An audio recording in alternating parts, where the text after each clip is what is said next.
Hi friends, Telangana TET and DSC కోసం తయారు చేయబడుతున్న ఈ సోషల్ మెటీరియల్ కేవలం 50 రూపీస్కే మా యాప్లో అవైలబుల్ ఉంది ఫ్రెండ్స్. ఎస్జిటి స్కూల్ అసిస్టెంట్ సోషల్కి యూజ్ అవుతుంది. సో వేద సంస్కృతి గురించి చూసే ముందు నేను అంతకుముందు ఒక పీడిఎఫ్ తయారు చేశాను ఫ్రెండ్స్, ప్రాచీన భారతదేశ చరిత్ర. సో ఇది ప్రింట్ తీసుకోవచ్చు. సో 30 రూపీస్కే మా యాప్లో అవైలబుల్ ఉంది. ప్రాచీన భారతదేశ చరిత్ర మొత్తం చరిత్ర పూర్వయుగం నుండి గుప్తుల అనంతర యుగం వరకు ఉంటుంది. సో ఇందులో ఆర్య నాగరికత లేదా వేద నాగరికత నుంచి నేను చాలా వరకు ఇన్ఫర్మేషన్ అనేది టేబుల్స్ రూపంలో ఇవ్వడం జరిగింది. So question answers and tables రూపంలో. సో ఇది ఉపనిషత్తులు. సో ఇది చాలా డెప్త్గా ఉంటుంది పీడిఎఫ్. రివిజన్ చేసుకోవడానికి చాలా బాగా యూజ్ అవుతుంది. ఒకవేళ ఆల్రెడీ చదువుంటే ఇది ఒక 5 to 6 అవర్స్లో కంప్లీట్గా మీరు చదవచ్చు. సో రామాయణం, మహాభారతం, ఉపవేదాలు, అందులోని అంశాలు, సో షడ్ దర్శనాలు. సో ఇదంతా వేద నాగరికతకు సంబంధించింది. ఋగ్వేదంలో ఉన్న పేర్లు.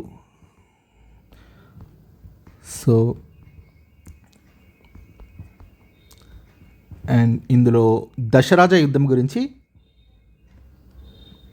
చాలా ఇంపార్టెంట్. ఆ యుద్ధం ఎందుకు జరిగింది అనేది సో చాలా ఇన్ఫర్మేషన్ ఇవ్వడం జరిగింది. యుద్ధానికి గల కారణం ఏంటి, గెలుపొందింది ఎవరు, ఎవరి వైపు ఎవరున్నారు అనేది. సో మీకు రివిజన్కి యూజ్ అవుతుంది ఫ్రెండ్స్. సో ఋగ్వేదంలో ఉండే ప్రధానమైన దేవుళ్ళు, తర్వాత దేవతలు ఋగ్వేదంలోని. సో మలివేద కాలంలో త్రిమూర్తులు, అష్టదిక్పాలకులు.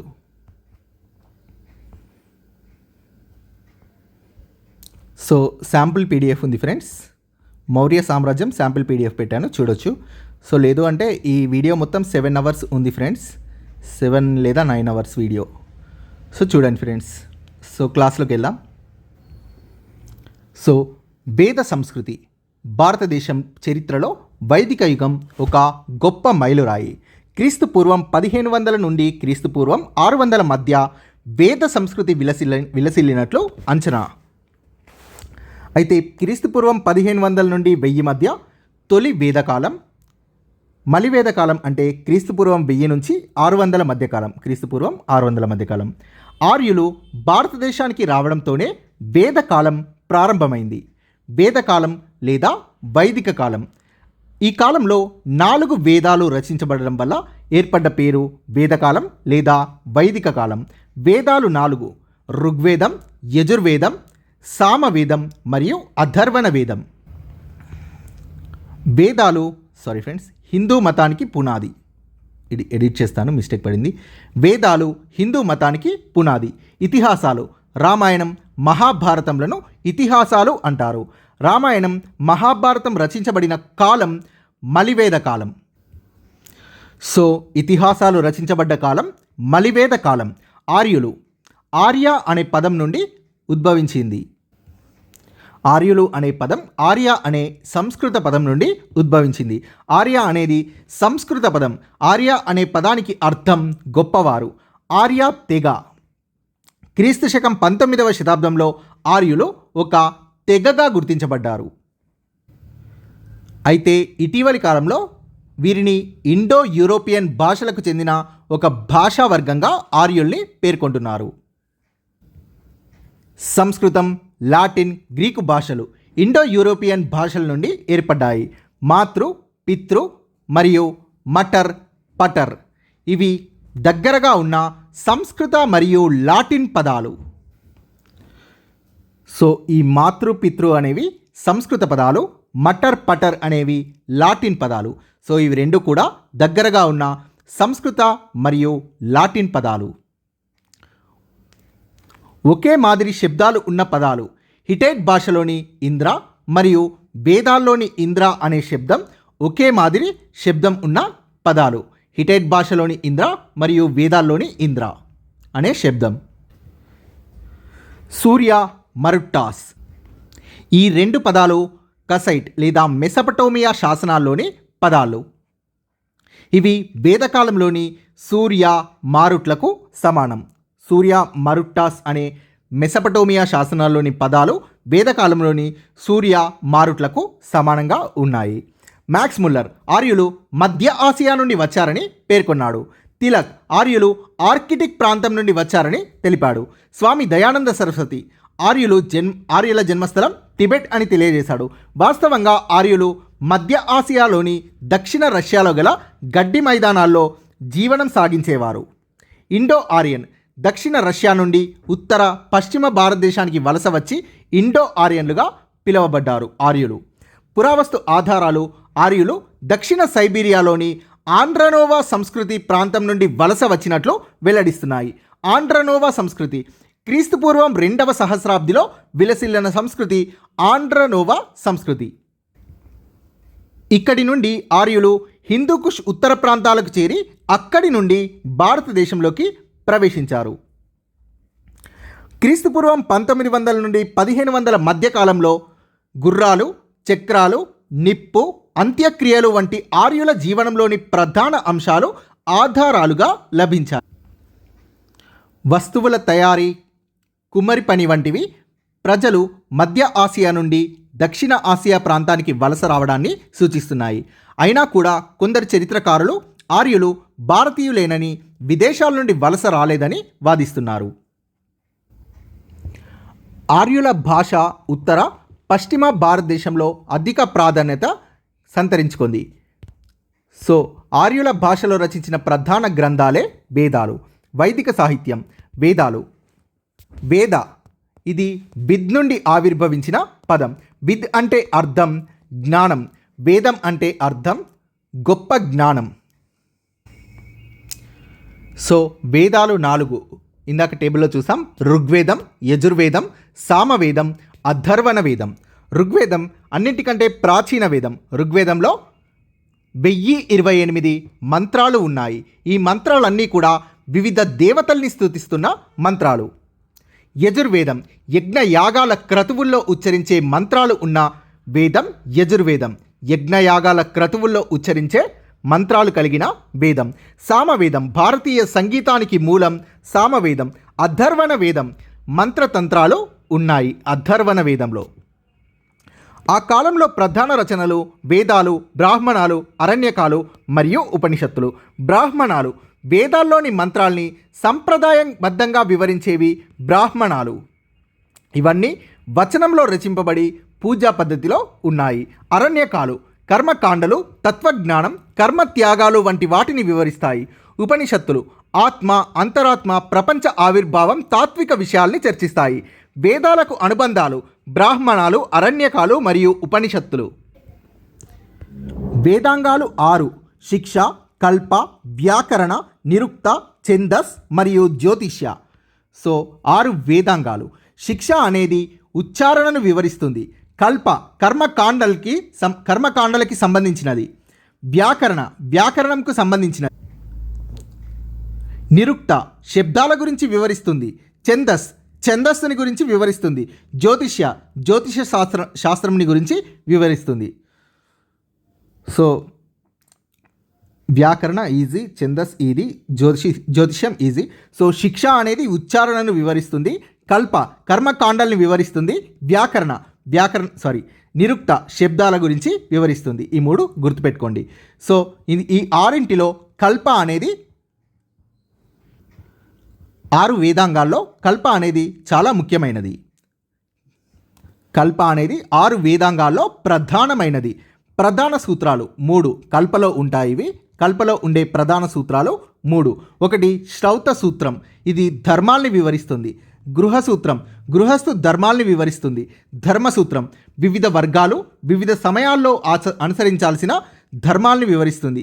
ఇవన్నీ కూడా సూత్ర శైలిలో రచించబడ్డాయి. ఉపవేదాలు మొత్తం 4. సో ధనుర్వేదం యుద్ధ విద్యలకు సంబంధించినది. గంధర్వ వేదం సంగీతంకి సంబంధించినది. శిల్పవేదం శిల్పకళకు సంబంధించినది. ఆయుర్వేదం జీవశాస్త్రంకి సంబంధించినది. సో ధనుర్వేదం యుద్ధ విద్యలు, గంధర్వ సంగీతం, శిల్పకళ, ఆయుర్వేదం జీవశాస్త్రం. ఇవి 4 కూడా ఉపవేదాలు. తొలివేద కాలంలో తొలి ఆర్యులు 7 నదుల ప్రాంతం అయిన సప్తసింధు ప్రాంతంలో నివసించారు. సప్తసింధు ప్రాంతం అంటే 7 నదుల ప్రాంతం. ఇక్కడ తొలి లేదా ఋగ్వేద ఆర్యులు నివసించారు. తొలి ఆర్యులు అన్న ఋగ్వేద ఆర్యులు అన్న ఒకటే. తొలివేద కాలం అన్న తొలివేద కాలం అన్న ఋగ్వేద కాలం అన్న ఒకటే. మలివేద కాలం అంటే తొలివేద కాలం తర్వాత క్రీస్తు పూర్వం 1000 నుండి 600 మధ్య ఉన్న కాలం. సప్తసింధులో అధిక భాగం దక్షిణ ఆసియాలోని పశ్చిమోత్తర ప్రాంతమైన యమునా నది వరకు ఉన్న ప్రాంతం. క్రమంగా ఆర్యులు తూర్పు దిక్కుకు ప్రయాణించి తూర్పు ఉత్తరప్రదేశ్ అయిన కోసల, ఉత్తర బీహార్, విదేహాలను మలివేద కాలంలో ఆక్రమించుకున్నారు. సప్తసింధు అంటే 7 నదులు. వేదాల్లో ఉన్న పేరు ప్రస్తుత పేరు. ఆర్యులు నివసించిన సప్తసింధులో ఉన్న నదులు. సింధు ప్రస్తుతం సింధు అని పిలుస్తున్నారు. సేమ్. వితస్త లేదా వితస జీలం, అసిక్ని లేదా అసికిని చీనాబ్, పరుష్ని రావి, విపస బియాస్, సతుద్రి సట్లేజ్, సరస్వతి సరస్వతి. కొన్ని బుక్స్లో ఈ విధంగా, కొన్ని బుక్స్లో ఈ విధంగా ఉంది. అందు గురించి 2 పేర్లు ఇచ్చాను.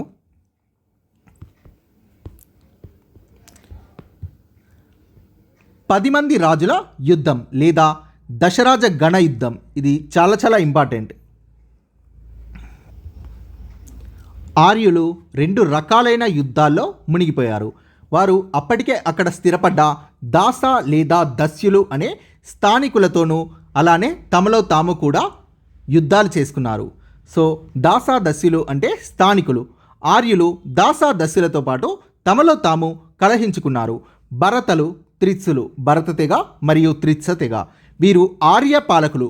వీరికి సహకరించినది వశిష్ఠుడు.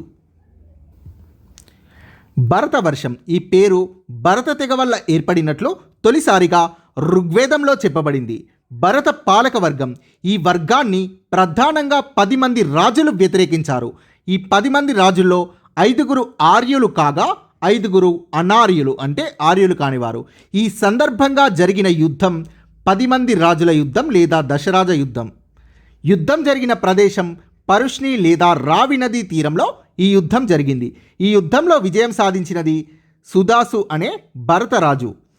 కురు యుద్ధం తర్వాత భరతులు పురులతో కలిసి కురు అనే నూతన పాలక వర్గంగా ఆవిర్భవించారు. కురులు మలివేద కాలంలో గంగానది ఎగువ ప్రాంతంలో పాలనను ఏర్పాటు చేసినది కురులు.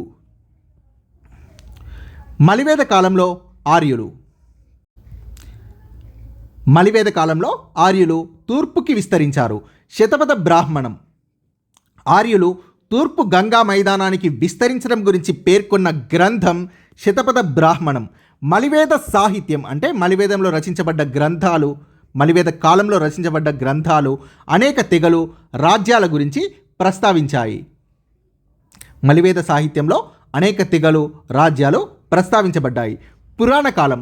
మలివేద కాలం పురాణ కాలంగా పేర్పొందింది. ఇతిహాసాలు. మలివేద కాలంలో రచించబడ్డవి ఇతిహాసాలు.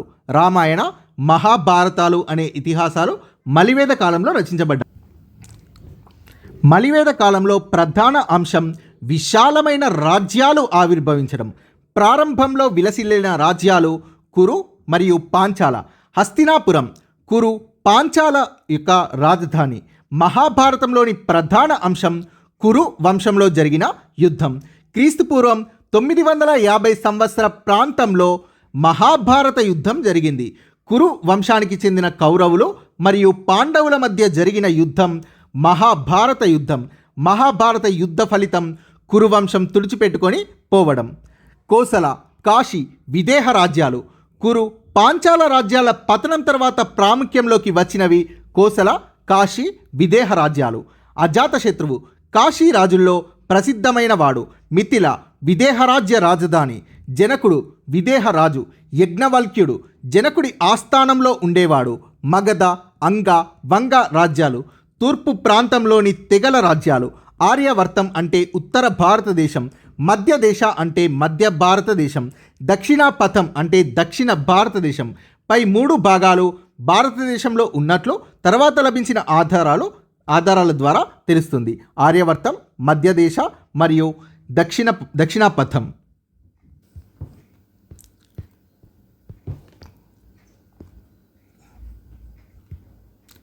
తొలివేద కాలంలో రాజకీయ వ్యవస్థ. తొలివేద ఆర్యులు తెగలుగా ఏర్పడ్డారు. రాజ్యాలలాగా కాకుండా తెగలుగా ఏర్పడ్డారు. రాజన్ అంటే తెగ నాయకుడిని పిలిచే పేరు రాజన్. సభ, సమితి ఇవి రెండు రాజు అధికారాన్ని నియంత్రించేవి, కంట్రోల్ చేసేవి. సభ మరియు సమితిలు.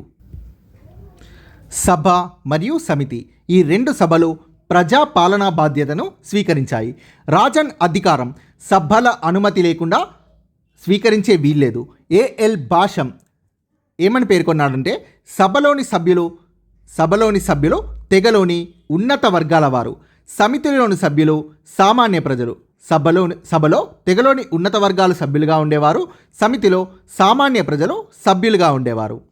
ట్రైబల్ కౌన్సిల్ కొన్ని రాజ్యాల్లో వంశపారంపర్య పాలకులు ఉండేవారు కారు. సో కొన్ని రాజ్యాల్లో వంశపారంపర్యంగా పాలకులు ఉండేవారు కాదు. ఏ రాజ్యాల్లోనైతే వంశపారంపర్యంగా పాలకులు లేరో అలాంటి రాజ్యాల్ని ట్రైబల్ కౌన్సిల్ పరిపాలించేది. రాజన్ యొక్క ప్రధాన విధి తెగ ప్రజల్ని రక్షించడం. పురోహితుడు, సేనాని రాజన్కి పాలనలో సహకరించేవారు. పురోహితుడు పూజా కార్యక్రమాల్ని నిర్వహిస్తూ యుద్ధాల్లో విజయం లభించేందుకు, దేశంలో శాంతి సౌభాగ్యాలు వర్ధిల్లేందుకు పురోహితుడు ప్రార్థనలు చేసేవాడు. సో మలివేద రాజకీయ వ్యవస్థ. విశాల రాజ్యాలు. మలివేద కాలంలో ఆవిర్భవించినవి విశాల రాజ్యాలు. దీనివల్ల రాజకీయ అధికారం విస్తృతమైంది, పెరిగిపోయింది. జనపదాలు లేదా రాష్ట్రాలు. జన లేదా తెగల రాజ్యాలు మలివేద కాలంలో జనపదాలు లేదా రాష్ట్రాలుగా మారాయి. యజ్ఞయాగాలు, పూజలు. తమ అధికారాన్ని సుస్థిరం చేసుకునేందుకు రాజులు యజ్ఞయాగాలు, పూజలు నిర్వహించేవారు. రాజసూయ, అశ్వమేధ, వాజపేయ ఇవన్నీ రాజులు చేసే యాగాలు. రాజ విశ్వజనన్, ఏకరాట్, సామ్రాట్ ఇవి రాజులు స్వీకరించే బిరుదులు. పురోహితుడు, సేనాని, గ్రామణి. మలివేద కాలంలో వీరితో పాటు అంటే పురోహితుడు, సేనాని, గ్రామణులతో పాటు ఇతర అధికారుల సంఖ్య కూడా పెరిగింది. సంఘహిత్రి అంటే ఖజానా అధికారి, బాగదుఃఖ అంటే పన్ను వసూలు అధికారి, సూత అంటే దూత. గ్రామ సంఘాలు స్థానిక వ్యవస్థల పాలనను నిర్వహించేవి. సభ, సమితులు మలివేద కాలంలో పూర్వ అధికార ప్రాభవాల్ని కోల్పోయాయి. సో ఈ సభా సమితులు తొలివేద కాలంలో రాజుని కంట్రోల్ చేసే విధంగా ఉండేవి. సో రాజు అధికారాన్ని నియంత్రించేవి. సో మలివేద కాలంలో పూర్వ అధికార ప్రభావాల్ని కోల్పోయాయి. తొలివేద కాలంలో ఆర్థిక వ్యవస్థ. సో పట్టణ నాగరికత అనేది అభివృద్ధి చెందకపోయినా, వీళ్ళు రాళ్ళు, ఇటుకలతో నిర్మాణాలు చేయకపోయినా సాంకేతికంగా ఆర్యులు అభివృద్ధి చెందారు. వివిధ పనిముట్లు, ఆయుధాలు ఇవి హరప్పా కాలానికంటే గొప్పవిగా పేరు పొందాయి. ఋగ్వేదం ప్రశంసించినది. కంచులోహ పనివారు, వడ్రంగి, రథాలు తయారు చేసేవారిని ఋగ్వేదం ప్రశంసించింది. ఇనుము కాల్చే పని. ఋగ్వేదం రచించే సమయానికి ఇనుము కాల్చే పని అనటోలియా బయట మాత్రమే అమల్లో ఉండేది. అనటోలియా అంటే ఆధునిక టర్కీ.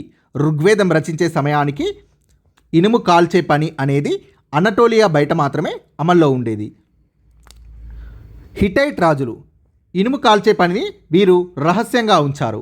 హిటైట్ రాజులు అంటే అనటోలియాలో రాజ్యాల్ని ఏర్పరచుకున్న హిటైట్లు అంటే అనటోలియా ప్రజలు. వీరు ఈ అనటోలియాలో సామ్రాజ్యాన్ని ఏర్పరచుకున్నారు.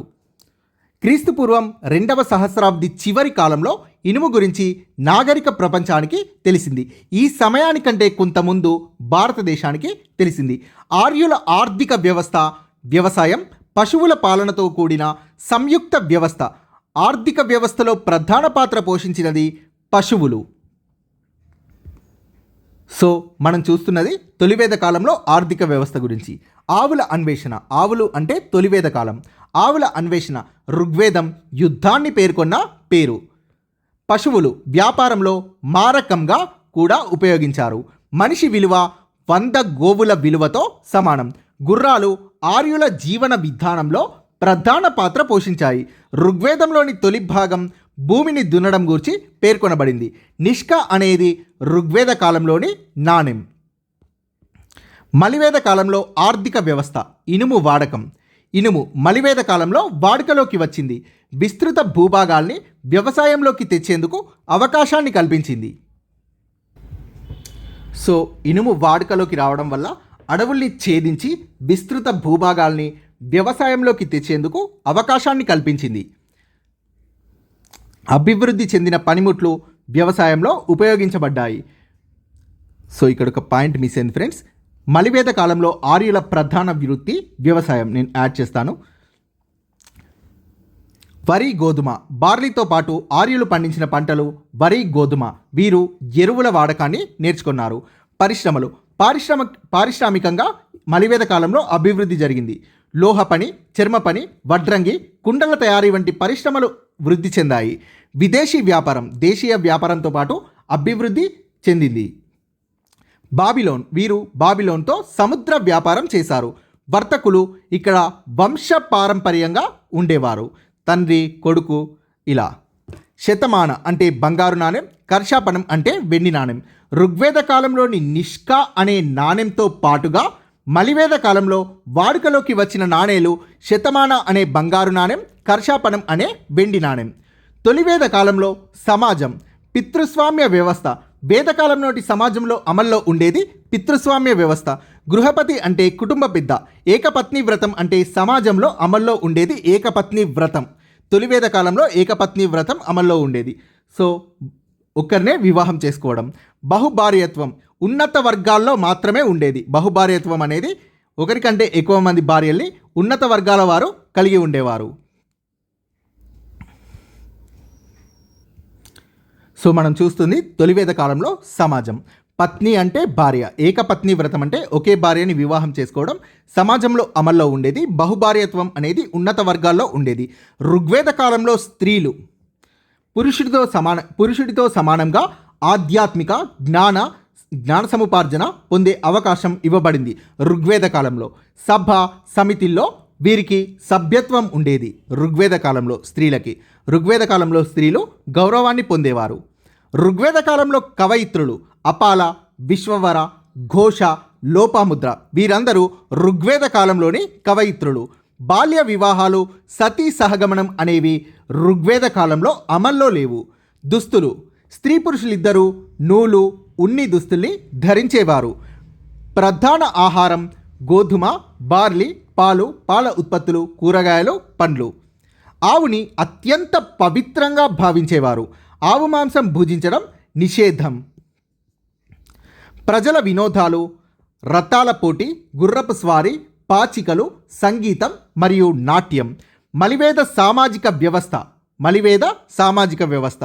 చాతుర్వర్ణ వ్యవస్థ మలివేద కాలంలో ఏర్పడింది. చాలా ఇంపార్టెంట్. చాతుర్వర్ణ వ్యవస్థ ఏర్పడ్డ కాలం మలివేద కాలం. సో వేదకాలం తర్వాత అని కూడా ఇవ్వచ్చు ఆప్షన్స్లో. సో మలివేద కాలంలో ఏర్పడినది చాతుర్వర్ణ వ్యవస్థ. బ్రాహ్మణులు, క్షత్రియులు ఉన్నత వర్ణాలకి చెందినవారు ప్రత్యేక ప్రయోజనాలు, హక్కుల్ని అనుభవించారు. వైశ్యులు, శూద్రులు ప్రత్యేక ప్రయోజనాలు, హక్కులు వీరికి లేవు. వైశ్యులు మరియు శూద్రులు. ఉపకులాలు మలివేద కాలంలో వృత్తుల్ని బట్టి ఏర్పడినవి ఉపకులాలు. ఆశ్రమ పద్ధతి మలివేద కాలంలో అమల్లోకి వచ్చింది. ఆశ్రమ పద్ధతి అనేది మలివేద కాలంలో అమల్లోకి వచ్చింది. పితృస్వామ్య వ్యవస్థ అనేది కుటుంబ వ్యవస్థలో బలపడింది. స్త్రీల పరిస్థితి మలివేద కాలంలో దిగజారింది.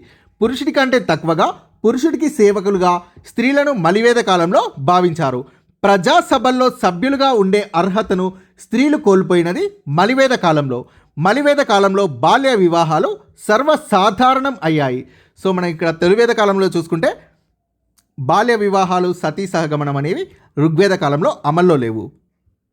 సో బాల్య వివాహాలు అనేవి మలివేద కాలంలో సర్వసాధారణం అయ్యాయి. ఐతరేయ బ్రాహ్మణం మలివేద కాలంలో కూతురిని భారంగా చూసేవారు అని తెలియజేస్తుంది. అయితే పాలక వర్గాల్లోని స్త్రీలు ప్రత్యేక హక్కుల్ని అనుభవించారు. పాలించే వర్గాల్లోని స్త్రీలు. తొలివేద కాలంలో వర్ణ వ్యవస్థ. వర్ణ అంటే మానవుల రంగుకి సంబంధించి ఉపయోగించే పదం వర్ణ. దాసదస్యులు ఆర్యుల చేతిలో ఓడిపోయిన వీరు బానిసలుగా, శూద్రులుగా చూడబడ్డారు. సో మనం పైన చూసాం కదా, దాస దస్యులు అనే స్థానికులతో ఆర్యులు యుద్ధాలు చేసేవారని. సో వీరు ఆర్యుల చేతిలో ఓడిపోయారు. వీరు బానిసలుగా శూద్రులుగా చూడబడ్డారు. ఆర్యుల సమాజం 3 వర్ణాలుగా విభజించబడింది. ఆ 3 వర్ణాలు: 1 యుద్ధ వీరులు, 2 పూజారులు, 3 సామాన్యులు. శూద్రులు 4వ వర్ణం. వీరు ఋగ్వేద కాలం చివర్లో ఏర్పడ్డారు. ఋగ్వేద కాలం చివర్లో ఏర్పడినది శూద్రులు. సో ఆర్యుల సమాజం, వర్ణ వ్యవస్థలో ఆర్యుల సమాజం 3 వర్ణాలుగా విభజించబడింది. 1 యుద్ధ వీరులు, 2 పూజారులు, 3 సామాన్యులు. శూద్రులు 4వ వర్ణం, ఋగ్వేద కాలం చివర్లో ఏర్పడ్డారు. కన్ఫ్యూజ్ కావద్దు. ఋగ్వేదంలోని 10వ అధ్యాయం శూద్రులను గురించి ప్రస్తావించింది. శూద్రుల గురించి ప్రస్తావించబడినది ఋగ్వేదంలోని 10వ అధ్యాయం.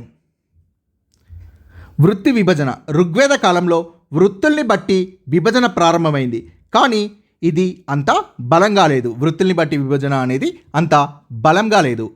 ఒక కుటుంబంలోని ఒక వ్యక్తి, నేను కవిని, మా తండ్రి వైద్యుడు, మా తల్లి తోటమాలి, కుటుంబ పోషణకి మేము వివిధ వృత్తుల్ని అనుసరించినా మేమందరం కలిసి ఒక్కటిగా జీవిస్తాం అనే మాటలు వృత్తి విభజన బలంగా లేదనే విషయాన్ని తెలియజేస్తుంది. సో టెక్స్ట్ బుక్లో ఇచ్చిన లైన్. సో ఇదంతా బుక్లోదే. మలివేద కాలంలో వర్ణ వ్యవస్థ, కుల వ్యవస్థ పటిష్టమైంది. మలివేద కాలంలో సమాజం 4 వర్ణాలుగా విభజించబడింది. బ్రాహ్మణులు, క్షత్రియులు, వైశ్యులు మరియు శూద్రులు. బ్రాహ్మణులు ప్రధానమైన వారుగా గుర్తింపు పొందారు. బ్రాహ్మణుల ప్రధాన వృత్తి యజ్ఞ యాగాదులు, పూజా సంస్కారాలు మరియు కర్మకాండలు చేయడం అనేది బ్రాహ్మణుల ప్రధాన వృత్తి. వీరు వర్ణ వ్యవస్థలో మొదటి స్థానం పొందారు. క్షత్రియులు వర్ణ వ్యవస్థలో 2వ స్థానం. వీరు యుద్ధ ధర్మాన్ని నిర్వహించేవారు. వైశ్యులు వర్ణ వ్యవస్థలో 3వ స్థానం. వీరు వ్యవసాయం, వ్యాపారం చేసేవారు. వైశ్యులు వ్యవసాయం, వ్యాపారం చేసేవారు. మనం చూస్తోంది మలివేద కాలం. శూద్రులు వర్ణ వ్యవస్థలో 4వ స్థానం పొందారు. తక్కువ వారుగా గుర్తింపు పొందినది శూద్రులు. ద్విజులు అంటే అర్థం 2 సార్లు జన్మించిన వారు. మొదటిది ఉన్నత వర్ణంలో జన్మించడం, 2వది ఉపనయనం అంటే యజ్ఞోపవీతం ధరించడం. వీరు ద్విజులు. ఎవరెవరంటే బ్రాహ్మణులు, క్షత్రియులు మరియు వైశ్యులు. వీరు 2 సార్లు జన్మించిన వారుగా గుర్తింపు పొందారు. అనులోమ వివాహాలు. బ్రాహ్మణ, క్షత్రియ పురుషులు వైశ్య, శూద్ర స్త్రీలను వివాహం చేసుకోవడాన్ని అనులోమ వివాహాలు అంటారు. ప్రతిలోమ వివాహాలు అంటే రివర్స్. వైశ్య, శూద్ర పురుషులు బ్రాహ్మణ, క్షత్రియ స్త్రీలను వివాహం చేసుకోరాదు. సో అనులోమ వివాహాలంటే బ్రాహ్మణ, క్షత్రియ పురుషులు వైశ్య, శూద్ర స్త్రీలను వివాహం చేసుకోవచ్చు. ప్రతిలోమ వివాహాలంటే వైశ్య, శూద్ర పురుషులు బ్రాహ్మణ, క్షత్రియ స్త్రీలను వివాహం చేసుకోరాదు. శతపథ బ్రాహ్మణం అనేది ఈ అనులోమ, ప్రతిలోమ వివాహాల గురించి తెలియజేస్తుంది. మతం. ఋగ్వేద దేవతలు అంటే తొలివేద కాలంలో ఉన్న దేవతలు. ఇంద్రుడు. సో ఇక్కడ మిస్టేక్ పడింది ఫ్రెండ్స్. ఋగ్వేద ఆర్యులు ఇంద్రుడిని పూజించారు.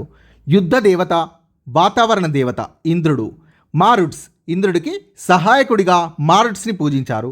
అగ్నిదేవుడు, మానవులకు దేవతలకు మధ్య వారధిగా అగ్నిదేవుణ్ణి పూజించారు. సోమ, వృక్షాలు, మూలికలతో తయారు చేయబడ్డ పానీయం సోమ. పూజలు, ఉత్సవాల సమయంలో ఉపయోగించేవారు సోమ అనే పానీయంని. ఋగ్వేదంలో పేర్కొనబడ్డ ప్రధాన దేవతలు అదితి, పృథ్వీ, ఉషా వంటి వారు ప్రధాన దేవతలు. ఆలయాలు. వైదిక ప్రజలు ఎలాంటి ఆలయాలు నిర్మించలేదు. తొలివేద కాలంలో ఎలాంటి ఆలయాల్ని నిర్మించలేదు. So 1 minute friends. సో ఋగ్వేదంలో పేర్కొనబడ్డ ప్రధాన దేవతలు అదితి, పృథ్వీ, ఉషా వంటి వారు. అయితే ఈ దేవతల కృప కోసం యజ్ఞయాగాల్ని నిర్వహించేవారు. సో వీరందరి కోసం ఈ యజ్ఞయాగాల్ని పాలకులు ఏర్పాటు చేసేవారు, పూజారులు నిర్వహించేవారు. ప్రార్థనల వల్ల దేవుడు యుద్ధాల్లో విజయాల్ని చేకూరుస్తాడని, సంతానం ప్రసాదిస్తాడని, ఆయుష్ని వృద్ధి చేస్తాడని విశ్వసించేవారు. అయితే దానాలు, దక్షిణల పేరుతో పూజారులకు పెద్ద మొత్తంలో బహుమతుల్ని ఇచ్చేవారు. మలివేద కాలంలో దేవతలు. మలివేద కాలంలో చాలా ఇంపార్టెంట్ త్రిమూర్తులు. మలివేద కాలంలో ఏర్పడ్డ దేవతలు త్రిమూర్తులు ముగ్గురు: బ్రహ్మదేవుడు, విష్ణువు, శివుడు. బ్రహ్మదేవుడు సృష్టికర్త, విష్ణువు స్థితికారుడు, శివుడు లయకారుడు. వీరి ప్రాధాన్యత మలివేద కాలంలో అధికంగా ఉంది.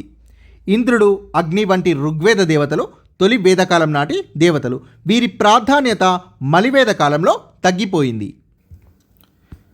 ప్రార్థనలు తెరమరుగయ్యాయి. ప్రార్థనలు అంతరించిపోయి యజ్ఞయాగాలు, కర్మకాండలు అధికం అయ్యాయి. సో ఈ యజ్ఞయాగాల్ని తొలివేద కాలంలో కూడా పాలకులు ఏర్పాటు చేసేవారు, పూజారులు నిర్వహించేవారు. మలివేద కాలంలో ఇవి అధికం అయ్యాయి, అధిక ప్రాధాన్యత ఇవ్వబడింది. ప్రజలు దీన్ని మరింత అధికంగా చేశారు. యజ్ఞయాగాలు మరియు కర్మకాండాలు. పూజారి వృత్తిగా మారి వంశపారంపర్యం అయింది పూజారి పదవి. మలివేద కాలం చివరిలో పూజారులు, ఉత్సవాలు, కర్మకాండల పట్ల వ్యతిరేకత, తిరుగుబాట్లు అనేవి ప్రారంభమయ్యాయి మలివేద కాలం చివర్లో. ఇందుకు తార్కాణం బౌద్ధ, జైన మతాల ఆవిర్భావం. సో బౌద్ధ, జైన మతాలు అనేవి వీటన్నింటినీ వ్యతిరేకించేవి. పూజారుల్ని, ఉత్సవాల్ని, కర్మకాండాల్ని, యజ్ఞయాగాల్ని వ్యతిరేకించేవారు బౌద్ధ మరియు జైన మతాలు. వాటి స్థాపకులు. ఉపనిషత్తులు హిందూ ధర్మాన్ని బోధించాయి. ఇవి కర్మకాండల్ని వ్యతిరేకించాయి. నిజమైన ఆధ్యాత్మిక జ్ఞానం, శాంతిని సంపాదించే మార్గం వైపు దృష్టి సారించినవి ఉపనిషత్తులు. శాస్త్ర సాంకేతికత.